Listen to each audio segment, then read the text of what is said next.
حالانکه بعضو فقهاو لا دا لیکلي فقهاو بعض مسلې ډېرې عجیبه وي کله چې بې دلیله مسلې ذکر کړي که نه لکه بعضو دا لیکلي چې د کجورې په شربت باندې اودس کېږي لکه اوس د کجورې شربت ته جوړ کړی او په هغې اودس وکړي دا به ناشنا ده چې اودس دې کړی دا مچان او دا هر څه باندې بنګېږي که نه خو دا بس لکه علماو ذکر کړی ده که نه څه دلیل څه طرف ته توجه لاړ شي د هغې نه به مسله وبه ذکر کړي او ځکه موږ دا وایو په مخه چې لازم نه ده چې کتاب کې د هره خبره صحیح هغه صحیح د علماو چې کومې خبرې دي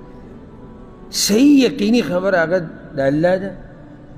او د الله د پیغمبر صلی الله علیه وسلم هغه حدیث دي چې په سند سره موږ ته صحیح سند سره رسېدلي دي بس د دې نه علاوه چې هر څوک ته امام مالک رحمه الله وایي د دې نه علاوه چې هر څوک کې د هغه څه به اخیستی کېږي او څه به پرېښودی کېږي انسان دی کمزوری نو دا اوس بعضو مولیانو دا مسله ذکر کړې ده چې دغه جوس باندې یا دغه شربت باندې اودس هغه کښېنه باندې اودس خو خلک دې لپاره کوي طهارت حاصل شي د ښه د غریب ته دې جاښه جوړه کړه